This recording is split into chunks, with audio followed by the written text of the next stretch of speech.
It's that time again as Monarch Radio brings you back to those golden days before television, when radio was the main source of family entertainment in the home. Stay tuned for another one of those drama or comedy episodes from way back when, as performed by the Monarch old-time radio players. The Monarch old-time radio players are pleased to present our recreation of an R. Miss Brooks episode entitled The Hurricane Warning. The original episode first aired on October 8, 1950, and starred Eve Arden as Connie Brooks. It was produced by Larry Burns, written and directed by Al Lewis, and music was under the direction of Wilbur Hatch.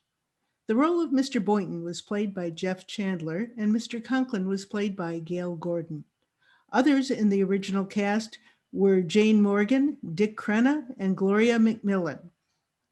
The radio series premiered on CBS on July 19, 1948, and continued until 1957, a year after its television life ended.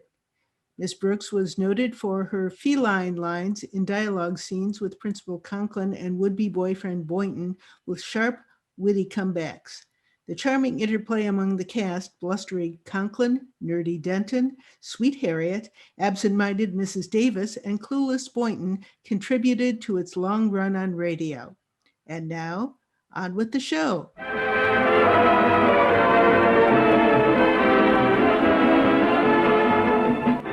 It's time once again for another comedy episode of Our Miss Brooks. Well, the weather's been pretty nice around Madison High School, where Our Miss Brooks teaches English. That is, up until last week. Then the gray clouds cascaded moisture, and the streets danced to the tune of Mother Nature's tears. It was as though some celestial goblet had overturned, caressing the earth with rivulets of heavenly champagne. Or, as we say in my neighborhood, it was wetter than a drowned seal's mustache. Well, the rain started Friday morning, and while I was at breakfast with my landlady, she made a piercingly accurate observation. It's certainly coming down, isn't it? It sure is, Mrs. Davis. Great weather for ducks. I'll bet the farmers are glad, though. Yeah, should be good for the crops. It'll keep down the dust, though. It isn't the heat, it's the humidity. Now, how did that get in there? Would you like another cup of coffee, Connie? No, thanks. I have to get ready for school. Walter Denton's picking me up. Oh, is your car in the shop again? No, but I wouldn't dare drive it in this wet weather with my tires in such poor condition. What's wrong with your tires? I only have 3. Oh, that's Walter now. I'll be just a minute, Walter. Will you help me into my rain clothes, Mrs. Davis? Well, certainly, dear. Here's your yellow slicker right on this chair. Yeah. And your nice rain hat. Now you're all set.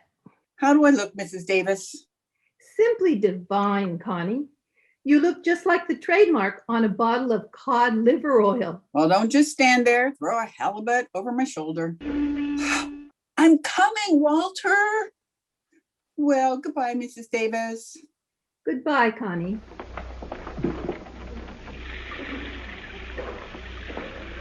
I'm sorry to keep you waiting, Walter. What do you think of this weather? Boy, it's certainly coming down. It sure is, Walter. Great weather for ducks. I bet the farmers are glad, though. Yeah, should be good for the crops.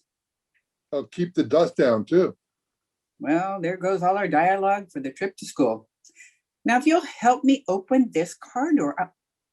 Walter, where's the top to your car? In my garage. I always take it down in weather like this. You do? Yes, ma'am. It leaks. Oh, well, that explains it. We wouldn't want to ride with a leaky top. Might get the rain all wet. Get in, Miss Brooks. I got this Turkish towel to throw over our heads. Why spoil it? There's nothing like driving in an open convertible and listening to the pitter-patter of raindrops on your nose. The towel isn't just for us, Miss Brooks. I've got to protect my electrical shop homework. Here, hold it, will you? I don't want to seem nosy, Walter, but what is this contraption? It's got wires and tubes all over it. Oh, that's my homework, Miss Brooks. What are you studying? Frankenstein 1? No, that's my project for shop. It's an SCR, shortwave radio receiver. A radio receiver? Where'd you get it? I built it. That was my project. The electrical shop furnished most of the materials, and I did the rest. Oh, that's wonderful. You kids who are going to school nowadays are certainly fortunate. Just think of it, building your own radios. When I went to school, all I built was an inferiority complex. It wasn't so tough. Of course, I had to solder a lot of the wires in back there, but it turned out pretty good. What's the thing that's sticking out between the tubes that looks like a banana? It's a banana. You see, Miss Brooks, I put my lunch in there to keep it dry. I wish I could get in there. This Turkish towel is getting to be a Turkish bath. Why are you stopping, Walter? I promised to pick up Harriet Conklin this morning, too. Look, there's our beloved principal standing next to the house. Good morning, Mr. Conklin. How do you like the rain? I loathe it, Denton. Thank you. What's wrong with a little rain? Every time it rains, all manner of weird creatures are washed from their natural habitat under stones and come slithering into my driveway. And good morning to you too, Mr. Conklin. Oh, Miss Brooks. Oh, for a moment there, I thought Denton had picked up a hitchhiking halibut fisherman. My daughter will be out in a moment, young man. Meanwhile, will you please move that junk heap from my driveway? I'm expecting a furniture van at any minute. What kind of furniture are you getting, Mr. Conklin? It's custom built Malacca bamboo. At long last, I'm realizing a dream of mine to furnish our little glassed-in sleeping porch as sort of a tropical lanai, a place to which I can retreat from the rigors of my daily routine. Oh, I don't know. I think bamboo furniture is kind of icky myself. Oh, you do? And what's your opinion of it, Miss Brooks? Well, sir. I'm asking your opinion, Miss Brooks. What do you think of bamboo furniture? Well, personally, I'm not too crazy about it. When I want your opinion, I'll ask for it. Hi, Daddy. Oh, good morning, Miss Brooks. Well, hello, Harriet. Come on, get in. So long, Daddy. Be sure they get the furniture in out of the rain. I will, Harriet. Just to know it's coming makes me feel good all over. My own Shangri-La. Aloha, one and all. Two. Valley High and Gesundheit.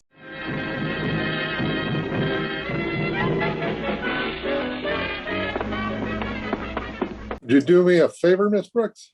I don't have shop class till the afternoon, and I have biology this morning.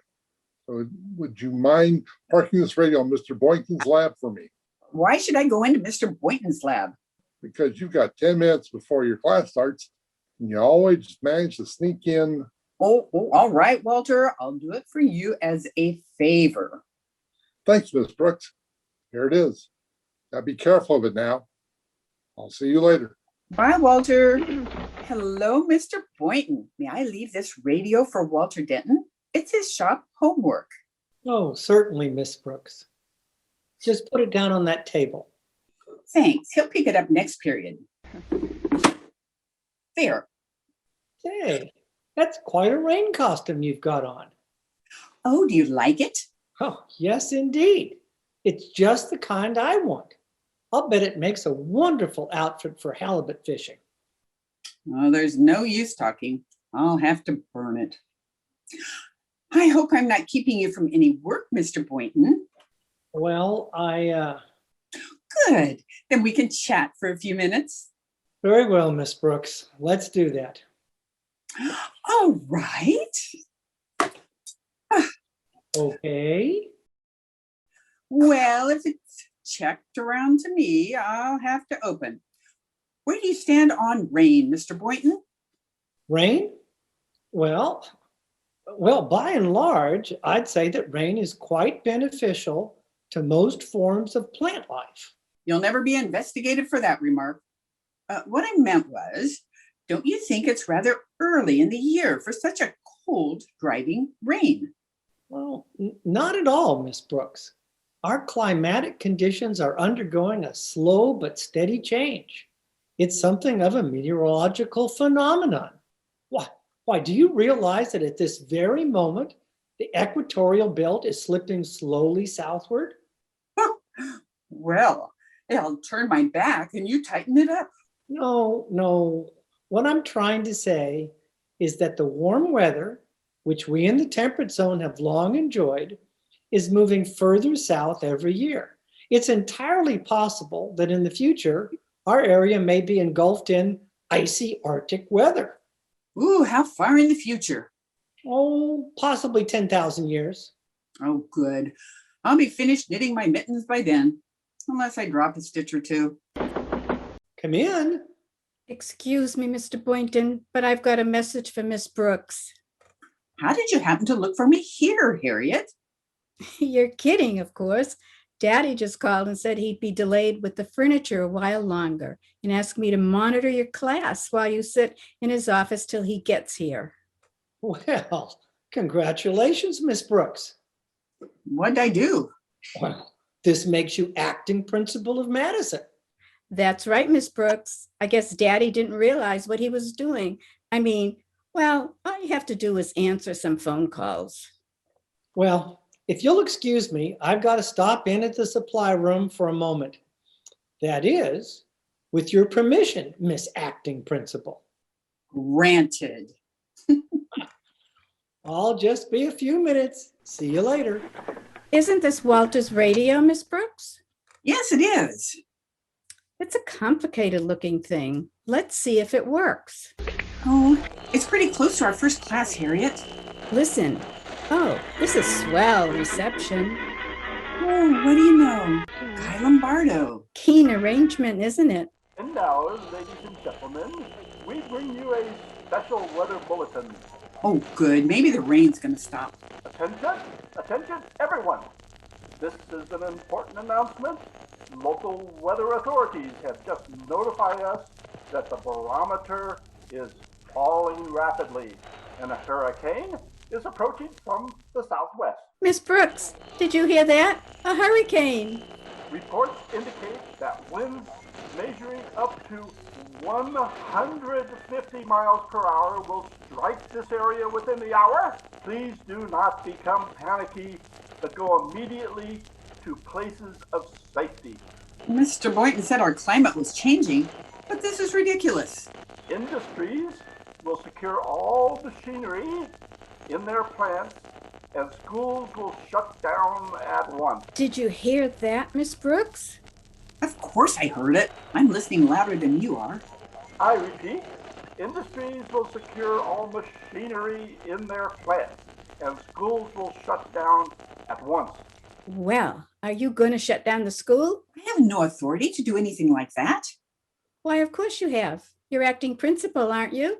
But you know your father. He'll be furious if I take such a drastic step. I'd better call him. Well, there's no time for that now. Everyone's in great danger. Well, then we better ask Mr. Boynton's advice. Come on, Harriet. Mr. Boynton. Mr. Boynton. We will stay on the air, bringing you further reports, advice as the hurricane approaches. This is Dudley Harrington speaking to you from station DUM, situated in the heart of downtown Bombay, India.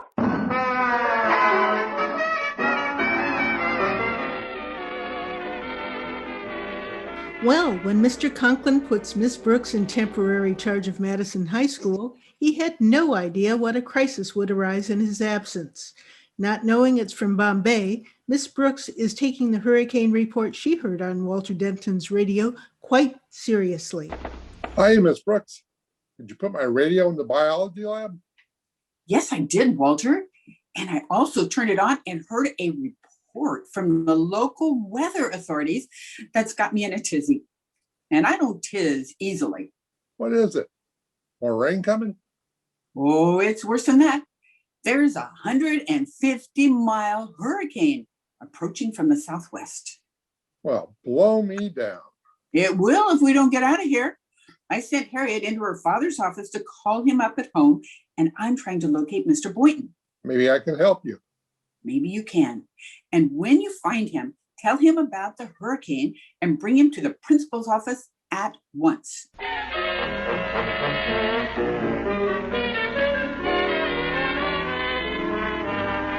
It's no use, Miss Brooks. Our phone at home is still busy. I guess your mother's doing her shopping on the phone on account of the rain. No, Mother's spending the day with Aunt Bertha. Mother's her favorite sister, you know, and Mother's crazy about Aunt Bertha, too. I guess it's because she was an only child. Your mother's sister was an only child, Gracie, or Harriet? Yes, ma'am. She was the only child until Mother was born. We haven't much more time, Miss Brooks. The radio said. Here he is, Miss Brooks. What's all this about a hurricane? It's true, Mr. Boynton. It came over the radio. I heard it too. The man said it was due to strike this vicinity in an hour. What man said that, Harriet? The announcer. How do you know he meant this vicinity? Well, it's very simple, Mr. Boynton. He said he was quoting local weather authorities. Now, if I'm responsible for the students in this school, I'd better see that they all reach their homes before the storm hits. You mean you're closing the school? Hot dog. Miss Brooks, you can't do that. She's got to. But this is a very radical step to take. I don't know if I agree with such a procedure. You seem to forget, Mr. Boynton, I'm acting principal of this institution. Oh, my apologies, Miss Brooks. You're absolutely right. As principal, your authority exceeds mine in this matter. I await your command. At ease. Smoke if you like. Walter, you tell the other teachers to dismiss their classes in an orderly fashion and caution them of the approaching storm. Yes, sir. Right away. Thank you, ma'am. Please hurry, Walter. You have to drive us over to Daddy's when you come back. We can't reach him by phone, and he's got to be told what's happening. Okay, Harriet. It's kind of exciting, isn't it, Miss Brooks? We'll all go over together and... All but me, Harriet. As acting principal of this great institution, I feel it's my duty to stay right here and go down with the school. Oh, no. You're going right with us, Miss Brooks. Why, of course you are. You've got to report to Daddy. We'll lock the house up tight and see that oh dear, what if the hurricane hits before we get to the house? What'll you do then, Miss Brooks? What can I do? I'll let it blow and lash myself to Mr. Boynton. I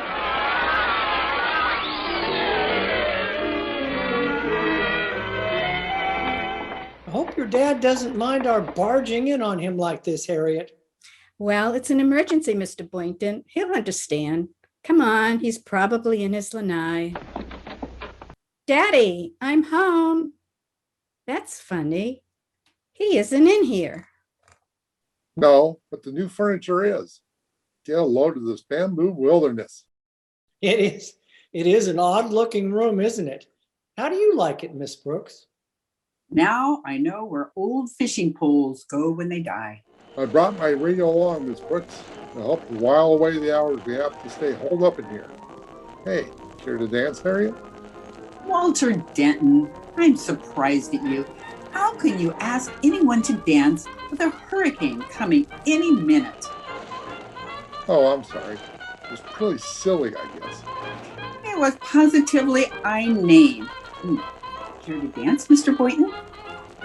You better turn that thing off, Walter. I'm going into the next room and see if Daddy's there. That's his den. I don't hear any growling. Be sure and tell him we're here, will you, Harriet? Hope he doesn't get angry because Miss Brooks shut down the school. Why should he get angry? I merely did my duty. Come on, let's all go in. No, Harriet, you go in alone. He wouldn't hit a relative. Well, I'll just be a minute. Hello, Daddy. Harriet, what are you doing home? What's the meaning of this? Now, take it easy, Daddy. Wait till I close this door. This will probably come as something of a shock to Mr. Conklin. I wonder how he'll react to my closing down the school. Let's keep quiet and listen. He shut down the school? Miss Brooks, how could you possibly? I'm here too, Mr. Conklin. Hello. Hello? Miss Brooks, how could you possibly? Hello, Mr. Conklin. Hello? Miss Brooks, how could you possibly? Hello, Mr. Conklin. Hello, how could you shut down my school in the middle of the day? But sir, there's a hurricane coming. We heard it on the radio. Yes, that's right, Mr. Conklin. Harriet told me all about it. There's a hurricane blowing in from the Shut up. southwest. I've never heard such a bunch of unmitigated jabberwocky in all my days. How could a hurricane possibly get this far into the United States? Smugglers? Don't be impertinent, Miss Brooks. Boynton, you always seem to be a person of rather average intelligence. How could you allow this mad woman to shut down my school on a ridiculous assumption? But it isn't an assumption, Mr. Conklin. Miss Brooks heard the warning on the radio. So did I, Daddy. And there's no time to waste if we're to get ready for it. Walter, go close all the windows. Yes, ma'am. And come back here. This happens to be my domain. I'll give the orders here. Yes, sir. Go close all the windows. I just don't want the rain to ruin things. Hurricanes, indeed. But Mr. Conklin, we heard. I don't want to hear any more about it. It's just too late to call the students back to school, I suppose. But if anything like this ever happens again. Please, Daddy. Miss Brooks, turn on the radio. Maybe there's another weather report coming on. That'll convince him. Right, Harriet. Heavy rain, squalls, and extreme turbulence. All citizens, attention, attention. This is no laughing matter. The following precautionary measures are urged by local authorities for the protection of life and property during the approaching hurricane. I said I don't want to hear any more about that. Who said that? Well, the man on the radio, Daddy. Listen. Please follow these emergency procedures to the letter. First, precautions against flying glass from wind-shattered windows. Board up all windows. I repeat, board up all windows. Did you hear that? Well, don't just stand around like a bunch of dummies. We got to board up all the windows. Luckily, I've got my toolkit handy. I was going to saw some wood for the fireplace. The most secure method of boarding up windows is by using bamboo chute. I repeat, board up your windows with bamboo. Bamboo? Where in the world are we going to get bamboo? Oh, no, not my brand new furniture. Well, this is an emergency, Mr. Conklin. You heard it yourself. But I haven't even had time to sit in it yet. Well, take a fast bounce on that couch and we'll start chopping. Oh, no. One moment. Just let me sit down for one moment. Adieu, little couch. Time's up. On your feet, Mr. Conklin.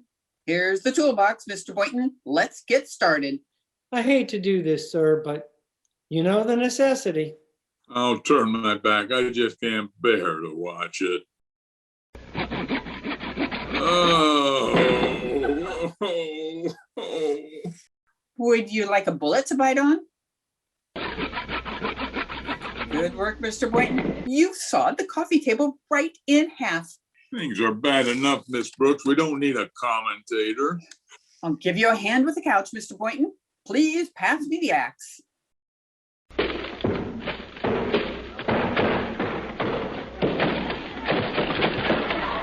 Miss Brooks, I've got all the windows shut and holy cow, the hurricane's already hit. We're cutting this bamboo to board up the windows, Walter. Gosh, I've been missing all the fun. Hand me that axe and stand aside. Never mind that, Walter. Take this bamboo strip I've tacked together and nail it up against that window. Yes, sir.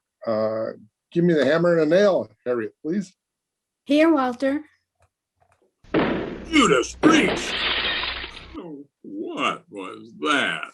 Don't look now, Mr. Conklin, but you can pick flowers without opening your window. Quiet, everybody. Some more instructions are coming over this air.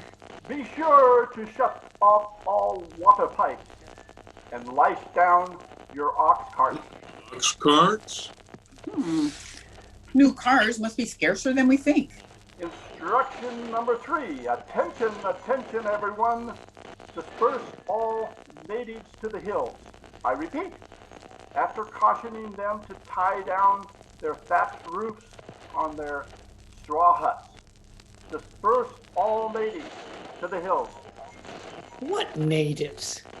Good question. And now, your last official instruction. Before you repair to your storm cellars, be sure to tether your elephants carefully. Remember, tether your elephants carefully. Quick, quick. There's not a minute to lose. We got to get outside and tether my elephant. Elephants? Mr. Boynton, did that man say elephants? Well, I thought he did, Mr. Conklin. But who keeps elephants? Ever hear of Cebu? This concludes our station's broadcast until after the hurricane has passed. Good luck to you all from your friendly station, DUM, situated in the heart of downtown Bombay, India. Bombay? India? Well, that's a good one. The joke is certainly on us.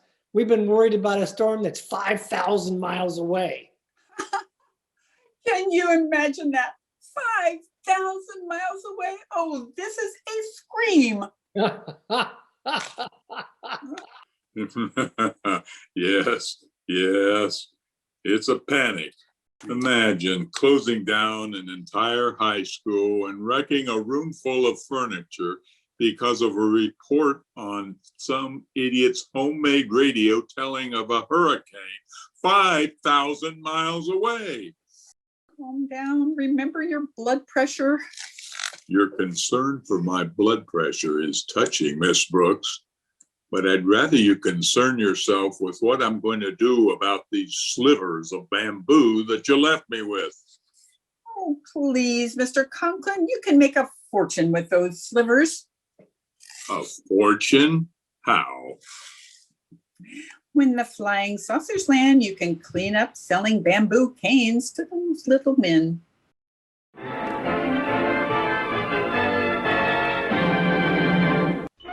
Featured in today's play were yours truly, Judy Katz as the announcer, Karen Steves as Connie Brooks, Bill Steves as Mr. Conklin, Charles Davis as Mr. Boynton, Bob Jepson as Walter, Maureen Wishner as Harriet, Judy Richards as Mrs. Davis, and Mike Stevens as the voice on the radio. This episode was recorded and video edited by Judy Katz. This episode was directed by Cathy Kitcho, who also provided audio editing for Monarch Radio and sound effects using recordings from freesfx.co.uk, as well as portions from the original broadcast. Casting and script selection was provided by Maureen Wishner.